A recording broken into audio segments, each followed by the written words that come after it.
तो बायोलॉजी आपका है। आज ये पाठ समाप्त होगा। लेसन नंबर आपका 7 है और आपके जो किताब है उसमें कुल मिलाकर के जो प्रश्नों की संख्या दी गई है 10 दी गई है। आज क्वेश्चन नंबर 1 से लेकर 10 तक हम लोग समाप्त करेंगे। तो पहला के उत्तर की शुरुआत करते हैं हम लोग। देखो, हमसे प्रश्न ये कहा जा रहा है कि डार्विन के चयन सिद्धांत के परिक्षेप्य में जीवाणुओं में देखे गए प्रतिजैविक प्रतिरोध का स्पष्टीकरण कीजिए। प्रश्न पहले ध्यान से सुन लो कि डार्विन के चयन सिद्धांत के परिप्रेक्ष्य में जीवाणुओं में देखे गए प्रतिजैविक प्रतिरोध का स्पष्टीकरण कीजिए। तो देखो, इसके उत्तर में आपको पहले बता देते हैं कि रोगजनक, जिसको माने रोग होते हैं, रोगजनक जीवाणुओं के विरोध प्रतिजैविक जो औषधि होती है अत्यंत प्रभावी होती है। माने जब किसी को रोग होता है तो जो प्रतिजैविक औषधि दी जाती है वो बहुत ही, जिसको अंग्रेजी में आप एंटीबॉडी कहते हैं, बहुत ही प्रभावी होती है। अभी आप कोरोना का जो कहर देख रहे थे उसमें भी एंटीबॉडी जो वैक्सीन दिया जा रहा है बहुत प्रभावी होती है और जो हानिकारक सूक्ष्म जीव होते हैं उसको समाप्त कर देती है और उससे व्यक्ति को जीवन को बचा लेती है। इसने डार्विन ने ये बात को कही थी। तो देख रहे हैं ना, तो लिखो उत्तर में, लिखो रोगजनक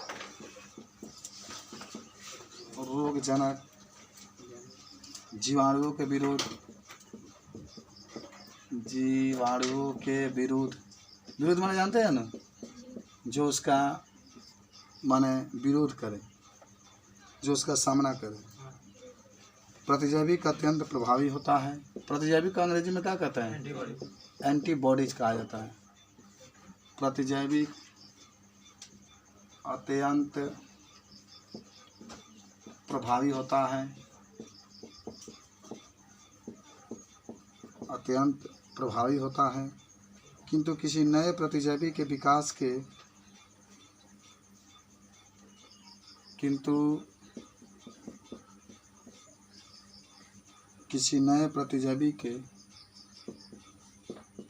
किसी नए प्रतिजैविक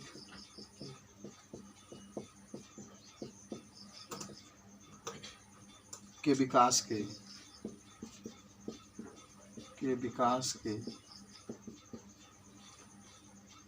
2 या 3 वर्ष बाद नए प्रतिजैविक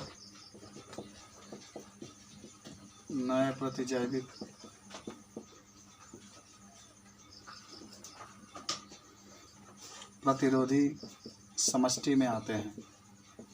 माने एक प्रतिजैविक औषधि को आने में 2 से 3 वर्ष लगता है। अभी देखिए वैक्सीन बनने में आपको 2 साल का समय लग गया था।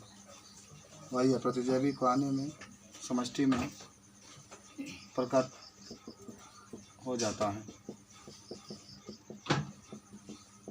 अगर लिखना प्रतिजैविक हानिकारक जीवाणुओं और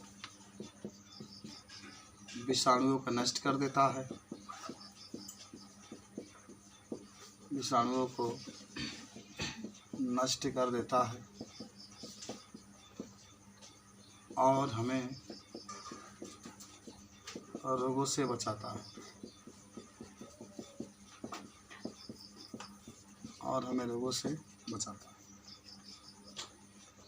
तो पहला का उत्तर आपके पास रहा कि प्रतिजैविक क्या होते हैं और हमें ये रोगों से बचाने में कैसे हेल्प करते हैं, ये ध्यान रखना। दूसरा का उत्तर के पास हम लोग चलते हैं। इसके बारे में कोई पूछेगा तो आप क्या कहेंगे? दूसरा उत्तर हमसे प्रश्न कह रहा है कि समाचार पत्रों में और जो लोकप्रिय वैज्ञानिक लेखों से विकास संबंधी नए जीवाश्म और मतभेदों की जानकारी प्राप्त कीजिए। आपको याद होगा जीवाश्म के बारे में पढ़े था, खाली आपको समझा देते हैं, आप लिख लेंगे जीवाश्म क्या होते हैं, इसके बारे में आपको बताना है, लिखना है, खाली आप समझिए। आप खुद लिख सकते हैं कि पृथ्वी के अंदर लाखों करोड़ों वर्ष पहले जो जीव जंतु थे, जो पेड़ पौधे थे, वो दब गए, और दबने के बाद इसी से जीवाश्म का निर्माण हुआ। और जीवाश्म जो होते हैं चट्टानों के नीचे पाए जाते हैं अधिकतर, और उस चट्टानों के निकालने के बाद, चट्टानों से जब जीवाश्म को निकाला जाता है तो हमें जीवाश्म से जानकारी मिल जाती है कि कोई जीव की उत्पत्ति इस पृथ्वी पर कब हुई थी और वह जीव इस पृथ्वी से कब विलुप्त हुआ था। इसके बारे में जीवाश्म से हमें जानकारी मिल जाती है। तो आपने क्या देखा कि जीवाश्म जो होता है, करोड़ों वर्ष पहले पृथ्वी पर जब भूकंप वगैरह आया होगा तो पेड़ पौधे जीव जंतु नीचे दब गए। दबने के कारण, चट्टानों से दबाव के कारण, पृथ्वी का अधिक दबाव के कारण वह जीवाश्म में बदल गए। और आज जब जीवाश्म को चट्टाने से खोद करके निकाला जाता है तो ये जीवाश्म में बताते हैं कि कोई जीव जो है उसका उत्पत्ति इस पृथ्वी पर कब हुआ था और वह जीव कब अदृश्य हुआ था, इसके बारे में हमको क्या मिल जाती है, जानकारी मिल जाती है। जैसे डायनासोर है, डायनासोर बहुत ही बड़ा जीवधारी था और आपको याद होगा कि ये सरीसृप वर्ग का था, लेकिन बाद में इसके लिए प्रतिकूल वातावरण हुआ। इसको रहने के लिए जैसा तापमान चाहिए, जैसा वातावरण चाहिए वो नहीं मिला, जिसके कारण जो डायनासोर था वह अदृश्य हो गया। तो इस तरीके से आप इसके बारे में भी लिख सकते हैं। लिखा जाएगा, छोड़ दें, ये तो आप लिख सकते हैं। आइए, आपके पास क्वेश्चन नंबर 3 हमसे कहता है कि प्रजाति के, आप देख लीजिएगा इसको, कहा खाली जीवाश्म बना के छोड़ दीजिएगा, उसको आप अपने हिसाब से लिख लीजिएगा। लिखे भी हैं जीवाश्म के बारे में, आप वही कहानी इसमें लिखना है। करे प्रजाति की स्पष्ट परिभाषा देने का प्रयास कीजिए कि प्रजाति क्या होती है। प्रजाति आप देखें, लोग कहते हैं कि टीडा प्रजाति जात का है ये, चाहे लोग गाय को देखते हैं तो कहते हैं हरियाणा प्रजाति के ये है, चाहे मान लीजिए कि केला लोग देखते हैं तो कहते हैं कि ये इस यहाँ की प्रजाति के, तमाम प्रकार की प्रजाति की बात होती है। तो उससे प्रजाति का आपको डिफिनेशन बताना है, प्रजाति का परिभाषा बताना है। तो आप कह सकते हैं कि जो प्रजाति आकृतिक रूप से प्रथम और प्रजनन रूप से विलगित बेष्टियों के एक या एक से ज़्यादा प्राकृतिक समष्टि होती है, जो एक दूसरे को अत्यधिक मिलती जुलती है तथा आपस में एक दूसरे के बीच स्वतंत्र रूप से प्रजनन करते रहते हैं। तो प्रजाति क्या होती है, जिसमें बहुत सारे जीव उपस्थित होते हैं और सभी जीव प्रजनन करने के लिए उपयुक्त होते हैं। तो लिख लो तीसरा उत्तर में, प्रजाति लिखना। प्रजाति जीवों का एक समूह होता है, जीवों का एक समूह होता है जिसमें जीव एक दूसरे से प्रजनन करने के लिए स्वतंत्र होते हैं, स्वतंत्र होते हैं। ये प्रजाति की बात रही। प्रजाति जीवों का एक समूह होता है जिसमें जीव एक दूसरे से प्रजनन करने के लिए स्वतंत्र होते हैं। यह अगर परिभाषा आपसे पूछा जाता है तो आप इसको बारे में बता सकते हैं, लिख सकते हैं। हमारे पास क्वेश्चन नंबर 4 आ रहा है कि मानव विकास के विभिन्न घटकों का पता करिए। संकेत, मस्तिष्क, साइज, कार्य, कंकाल, संरचना और भोजन, ये सब आपको बताना है। देखिए, आपसे प्रश्न ये पूछा जा रहा है कि मानव विकास के विभिन्न घटक के बारे में आपको बताना है कि मानव का विकास कैसे हुआ, और उसके बारे में अगर आपको बताना होगा तो आप कैसे इसके बारे में बताएंगे।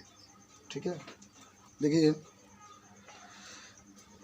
कि मानव विकास के विभिन्न घटक का है। मानव के विकास जब हुआ तो किसका किसका निर्माण हुआ, आज उसी के बारे में हम लोग को जिक्र करना है, बताना भी। ठीक है, देखिए पहला आपका मानव के विकास के अंतर्गत निम्नलिखित घटक आते हैं। द्विपाद चलन।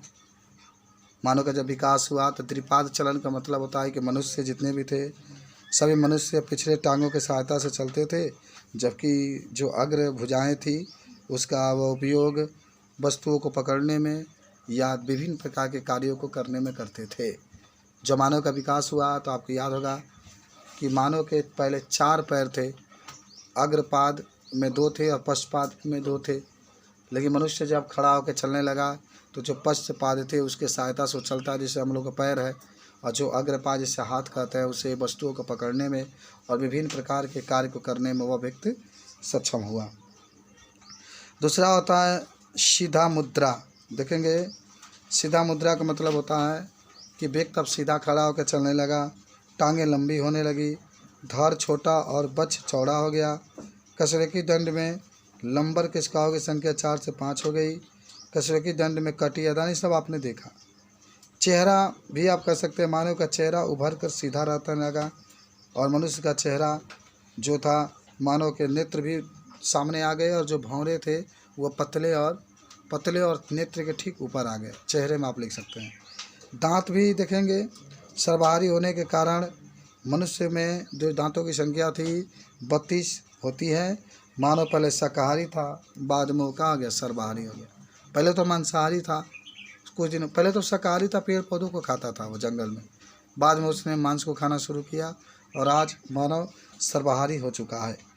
वस्तुओं को पकड़ने की क्षमता, मानव के हाथ वस्तुओं को पकड़ने के लिए रूपांतरित हो गए। अंगूठा तमाम प्रकार के जो उसके पास वाली उंगली थी सब समकोण परिस्थिति थी, जिसके कारण वस्तुओं को पकड़ने में उसको सहायता मिलती थी। मस्तिष्क और कपाल क्षमता, आपको याद होगा मनुष्य के अंदर मस्तिष्क का विकास हुआ। मस्तिष्क जो थे 3 भागों में बट गए, अग्र मस्तिष्क, पश्च मस्तिष्क और मध्य मस्तिष्क। आप पढ़े होंगे मस्तिष्क के बारे में। मस्तिष्क 3 भाग होते हैं और तीनों के 2-2 भाग होते हैं, पूरे 6 इसके भाग होते हैं। हालांकि मस्तिष्क का जो सबसे अग्र भाग होता है, यहाँ से ये वाला हिस्सा होता है, पश्च पीछे वाला, मध्य पीछे वाला, और पश्च जो होता है नीचे वाला हिस्सा होता है, जिसके अंदर मेरुरज्जु आती है।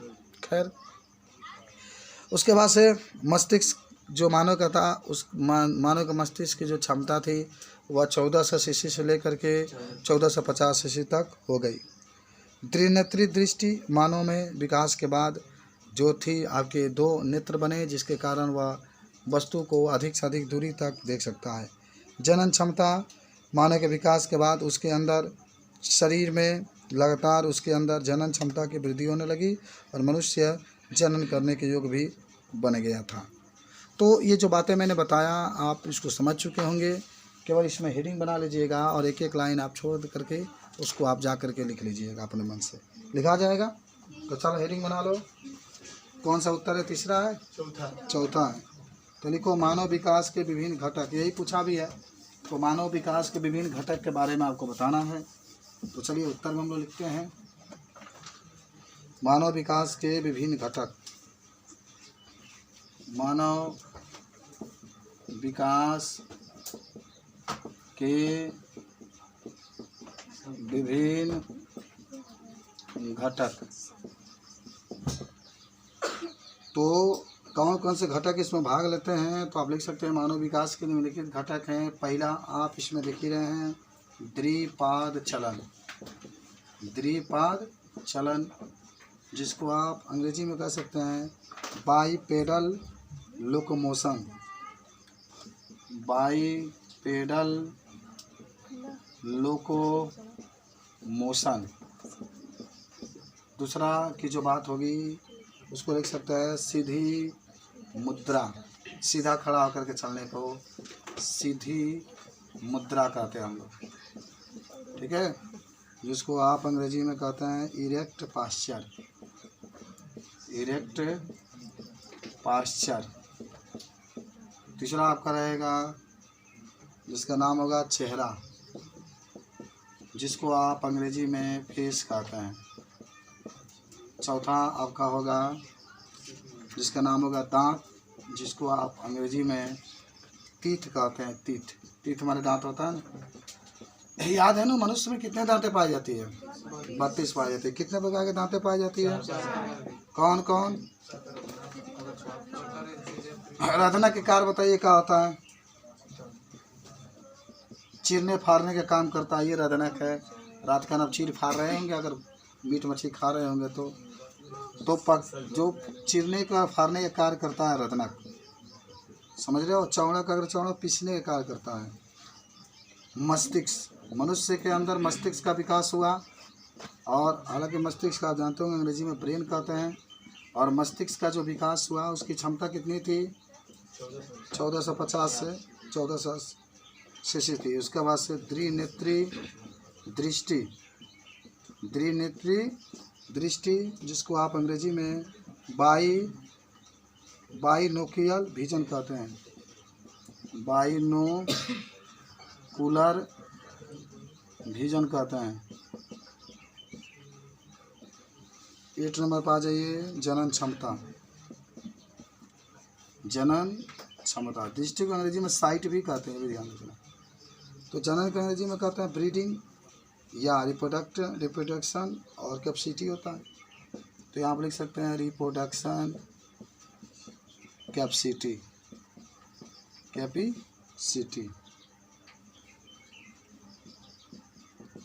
तो ये आप 4 नंबर जो प्रश्न देख रहे हैं, इसका कुछ मुख्य बातों को आपके सामने लिखा गया है, और इसी से आप पूरे जो उत्तर होगा उसको आप लिख सकते हैं, बता सकते हैं कि इसके उत्तर में आप क्या क्या लिख सकते हैं।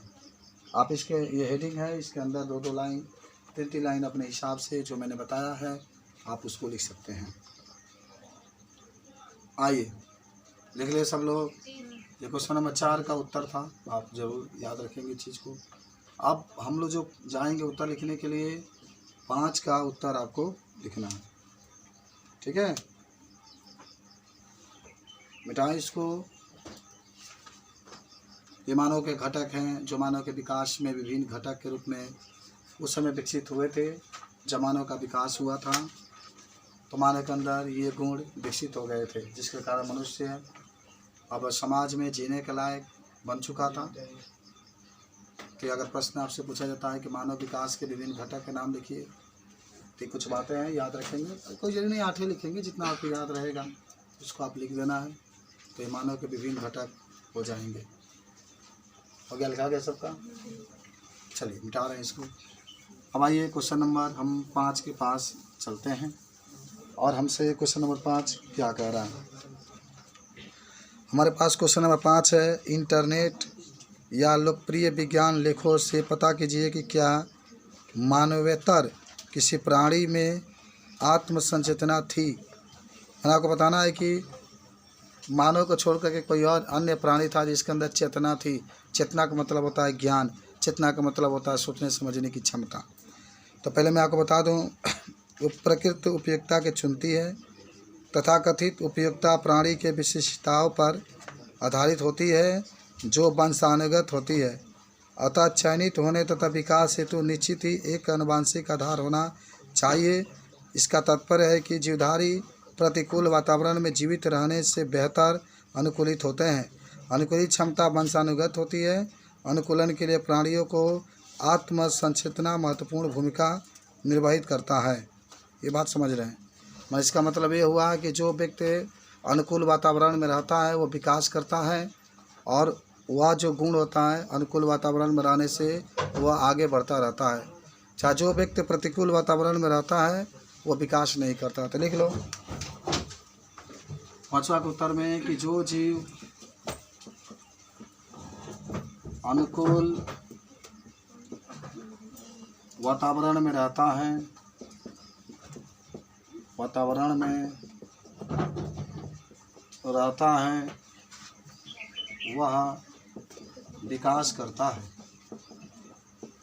वह विकास करता है तथा यह गुण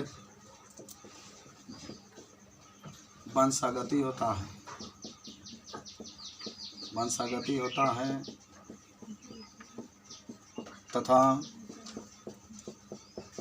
जो जीव प्रतिकूल वातावरण में रहता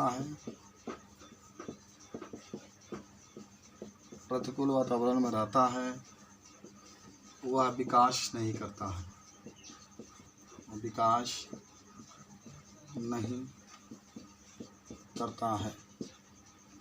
ये 5 नंबर उत्तर आपका था। आपसे कोई पूछे तो आप 5 नंबर प्रश्न का उत्तर आप ऐसे लिख सकते हैं। अब आइए हम लोग कदम बढ़ाने वाले हैं प्रश्न संख्या जो 6 दिया गया है उसका उत्तर लिखने के लिए। तो अब प्रश्न संख्या 6 का उत्तर हम लोग कैसे लिखेंगे, उसी के पास हम लोग चल रहे हैं।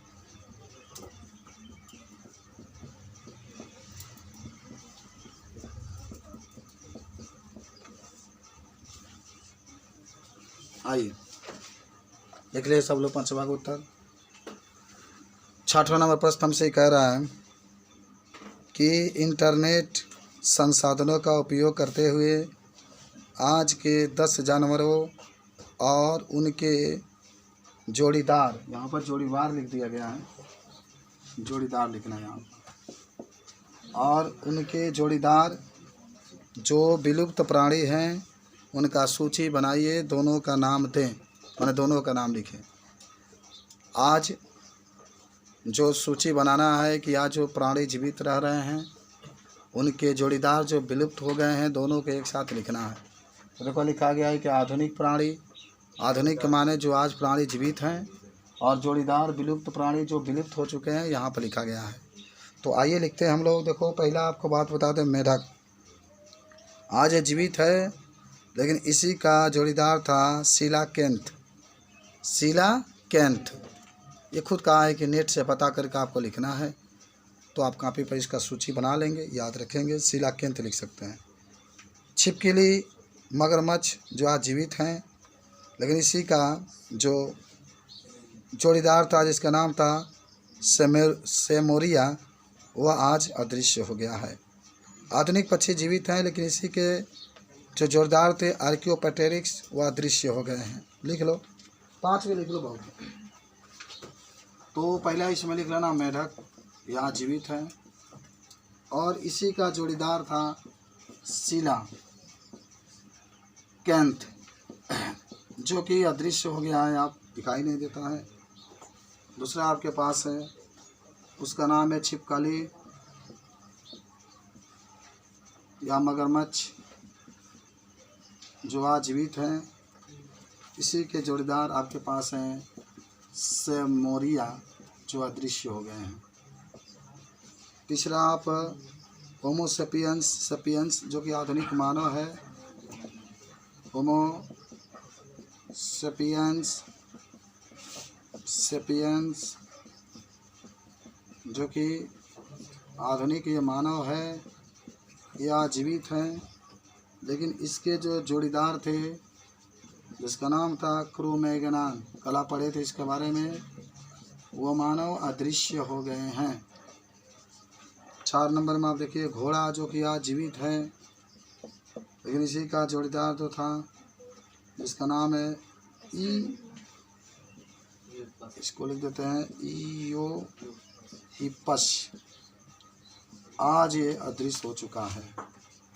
5 को मात्रा आपको लिखना है। कंगारू के नाम सुने होंगे, ये आज जीवित हैं, लेकिन इसी का जोड़ीदार जिसका नाम था प्रोटोथीरिया, वह प्रोटोथीरिया आज अदृश्य हो चुका है। इस तरीके से आप इसके बारे में बता सकते हैं। तो 5 ऐसे प्राणी हैं जो आज जीवित हैं, और 5 ऐसे जोड़ीदार इनके थे, लेकिन आज ये अदृश्य हो चुके हैं। तो ये भी उत्तर आप लिखा सकता है।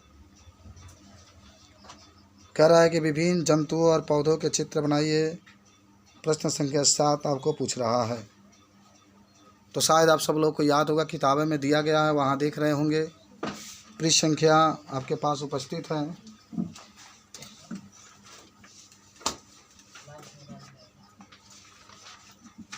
ठीक है, पृष्ठ संख्या आपका है 152, देख रहे हैं।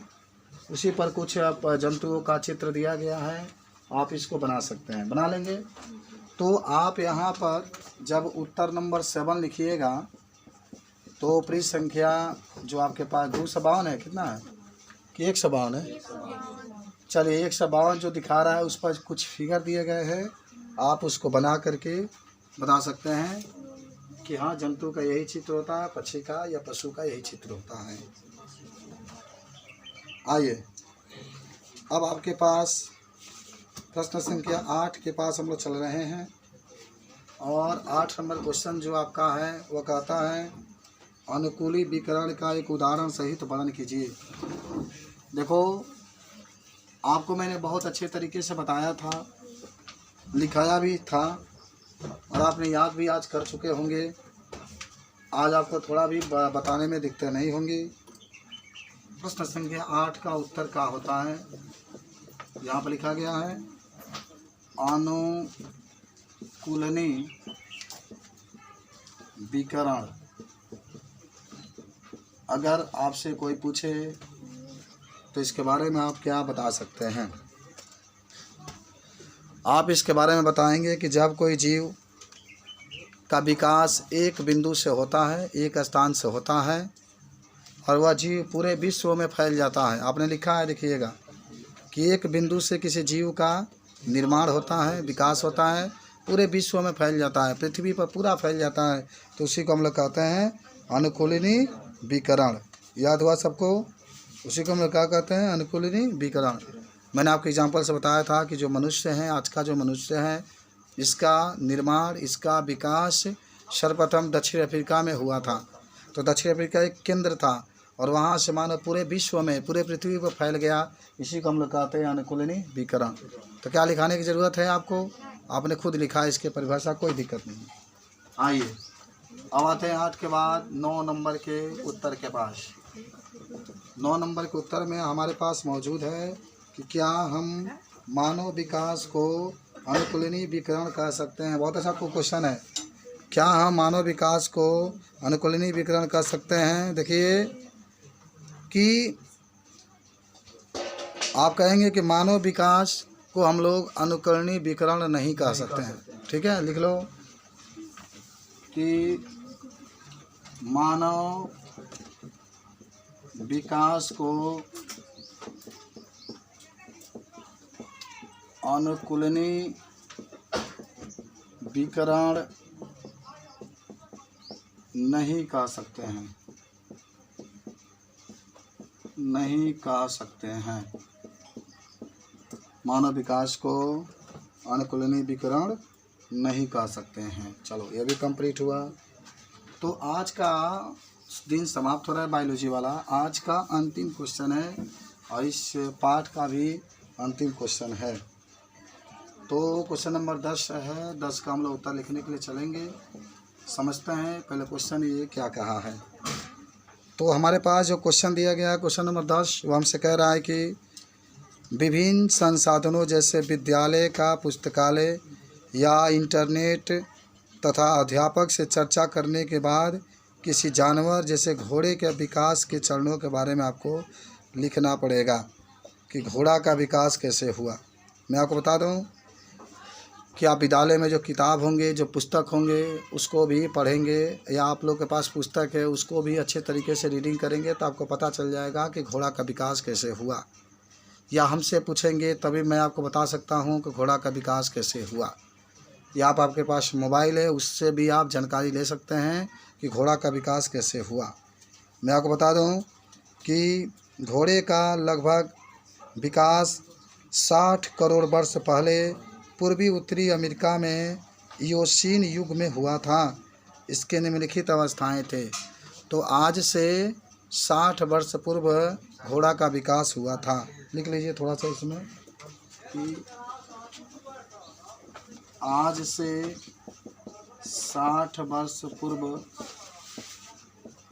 घोड़ा का विकास उत्तरी अमेरिका में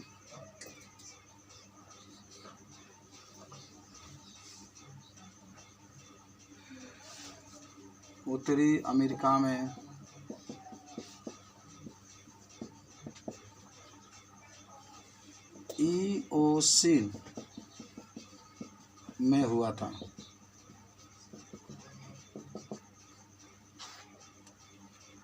इससे पहले आप चरण लिख सकते हैं हिप्पस यूहिपस। दूसरा चरण लिख लेंगे मिसोहिपस। मिसोहिपस। और ऊपर लिख रहे हैं तीसरा,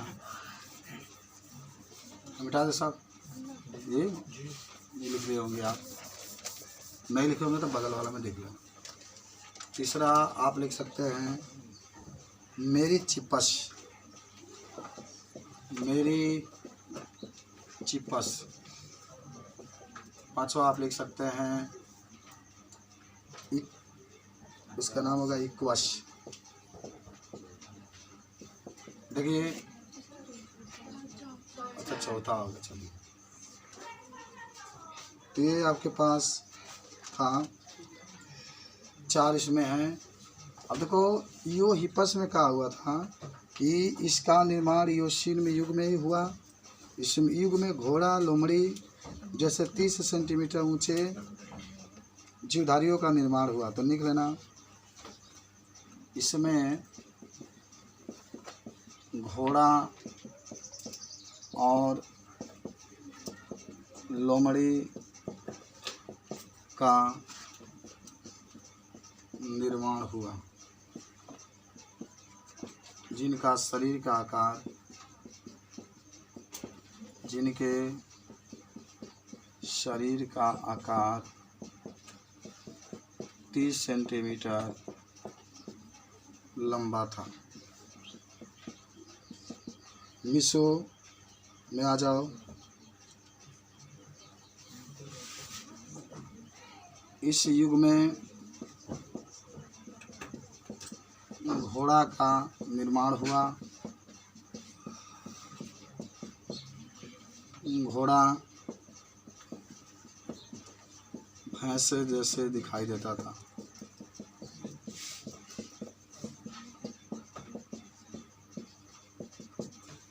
और आप एक और में चिपस में लिख लेंगे, इस युग में भी घोड़ा बना, लेकिन ये टट्टू के समान दिखाई देता था। इसमें घोड़ा टट्टू के समान दिखाई देता था। इस तरीके से अगर आपसे कोई प्रश्न पूछे, हालांकि इस युग में घोड़ा बहुत अच्छे तरीके से बना था, लेकिन इसमें घोड़ा का ऊंचाई 1.50 मीटर था।